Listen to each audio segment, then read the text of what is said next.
رابعا النصح لهم ومحبة الخير لهم وعدم عشهم وخديعتهم. C'est-à-dire qu'on doit leur accorder la nasiha. On doit aimer le bien pour eux. On ne doit pas les tromper ni les escroquer, réduire en erreur. Ça, c'est parmi les choses qui montrent l'alliance avec eux. قال صلى الله عليه وسلم لا يؤمن أحدكم حتى يحب لأخيه ما يحب لنفسه. Aucun d'entre vous ne croira réellement tant qu'il n'aime pas pour son frère ce qu'il aime pour lui-même. وهذا, le conseil, ce n'est pas forcément dire ce qu'il veut entendre, mais c'est lui faire entendre ce qu'il doit entendre pour son bien. Et souvent la vérité elle est amère. Ma'alouf, la vérité elle est amère.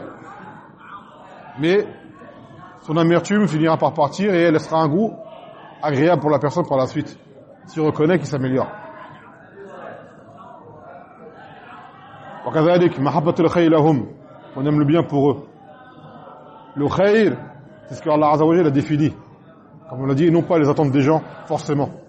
Combien de gens veulent du khayr, d'accord, et pourtant c'est pas un khayr, comme a Khalid ibn Mas'ud, qu'un min mourid al khayr lam yusibuhu.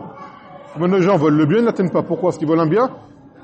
Vraiment, ils ont nié de voir le bien, mais ils ne savent pas c'est quoi le bien. Ils ne distinguent pas ce qui est bien, ce qui est bien, ce qui est mal. Donc ils voient un mal, ils pensent que cela est un bien pour eux, donc ils le veulent. Et lorsqu'on leur dit que c'est un mal pour eux, justement, pour leur bien, eux pensent que tu leur veux du mal. C'est un taqib al-haqa'iq, ça retourne la situation. Ils voient une chose elle est mauvaise pour lui, toi, tu veux son bien, tu dis ça c'est pas bon pour toi. Il lui dit ça c'est bien pour moi, toi tu veux mon mal parce que ça, c'est bien pour moi. Il dit là, c'est pas bien pour toi. Donc il n'est pas permis justement de kadhalik qala rishihim, pas de les escroquer, de les tromper, comme a dit le Nabi sallallahu alayhi wa sallam, man rashana falaysa minna. Ceux qui le trompent ne fait pas partie de nous. Wa akbar khiyana wa rish fi ad-din, la pire des trahisons et des escroqueries en religion, la pire des escroqueries et des tromperies, c'est en religion. Tu peux être un commerçant, tromper les gens dans ton commerce, tu peux te faire renverser, te faire dédommager et récupérer ton droit. Il y a plein de choses dans la dunya. D'accord? Tu pourras avoir justice. Mais en religion, ça peut te coûter cher. Donc la plus grande honnêteté à avoir, c'est en religion. Plus que dans ton commerce, plus que dans les mariages, plus que dans les mu'amalat, tes échanges et les rapports, dans ton dîn. Quand tu es sur un dîn, tu es sincère, tu es véridique, tu es clair, tu dis la vérité aux gens. Donc c'est là que tu vois que le mubtadi', hizbi, c'est un kha'in, c'est un traître. D'accord? Il te fait croire qu'il te veut un bien, et il t'amène vers le mal. Il t'amène vers un mal. Donc attention à ces gens qui te parlent au nom de la religion, qui disent qu'ils veulent te conseiller, et en réalité ils t'égarent. Qu'est-ce qu'ils sont nombreux ces gens-là? Ça viendra, comme a dit le Nabi sallallahu alayhi wa sallam, aux prémices de l'heure, il y en aura deux choses. On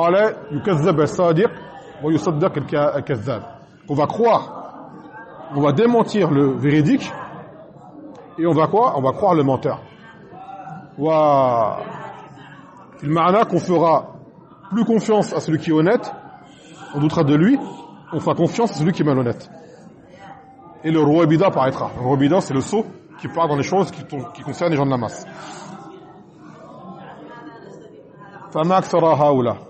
Ils sont très nombreux à cette époque, faire attention. Ils ont un bon parler, une belle apparence, d'accord? Et en réalité, leur discours, ce n'est que, comme on dit, sam fil asal, le poison dans le miel. Le miel, il a un bon goût. Il va donner du miel, pas donner du poison, il va donner du miel. Dans le miel, il y aura un poison. Et comme le miel, c'est un bon goût, tu ne sens pas le poison.